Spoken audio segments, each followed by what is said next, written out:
உங்கள் வீடு தேடி வரும் அரசு. உங்களுடன் ஸ்டாலின்.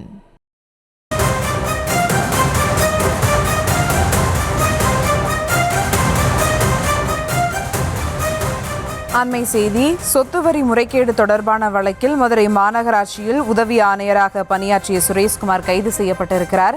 மேலும் விவரங்களோடு இணைகிறார் செய்தியாளர் நவநீத கிருஷ்ணன். வணக்கம் நவநீத கிருஷ்ணன். மதுரை மாநகராட்சி 5 மண்டலங்களில் 150 கோடி ரூபாய் அளவிற்கு சொத்து முறைகேடு செய்த விவகாரத்தில் உதவி ஆணையர் தற்போது கைது செய்யப்பட்டிருக்கிறார். மேலும் விவரங்கள்.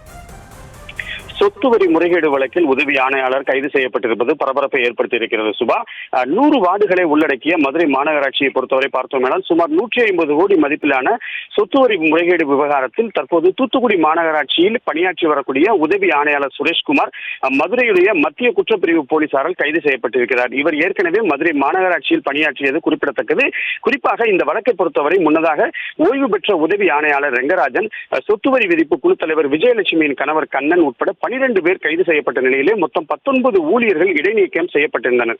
மேலும் 5 மண்டல தலைவர்கள் உட்பட 2 நிலைக்குழு தலைவர்களும் ராஜினாமா செய்த நிலையிலே உயர்நீதிமன்றத்தின் உத்தரவின் பேரில் டிஐஜி அபினவ் குமார் தலைமையில் சிறப்பு விசாரணை குழு செயல்பட்டு வரும் நிலையில் சொத்து வரி விதிப்பு குழு தலைவர் விஜயலட்சுமியின் கணவர் கண்ணன் அளித்த வாக்குமூலத்தின் அடிப்படையில் பார்த்தோமேனால் மாநகராட்சியின் முக்கிய அதிகார மையங்களாக இருந்த 2 பேர் மற்றும் 3 கவுன்சிலர்கள், ஒரு மண்டல தலைவரின் கணவர், அன்றைய காலகட்டத்தில் பணியாற்றிய உதவி ஆணையாளர்கள் ஆகியோரின் பெயர்களும் இடம்பெற்றிருந்த நிலையிலே இந்த வழக்கின் புதிய பரபரப்பை ஏற்படுத்தியிருப்பது பார்த்தோமேனால் கண்ணனின் வாக்குமூலத்தை தொடர்ந்து மத்திய குற்றப்பிரிவு போலீசார் தூத்துக்குடி சென்று சுரேஷ்குமாரை கைது செய்து மதுரைக்கு அழைத்து வந்திருப்பது கூடுதல் தகவலாக வெளிவந்திருக்கக்கூடிய நிலையிலே விசாரணையில் எதிர்பாராத ஒரு திருப்பமாக தற்போது இது பார்க்கப்படுகிறது. சுபா, உங்கள் வீடு தேடி வரும் அரசு. உங்களுடன் ஸ்டாலின்.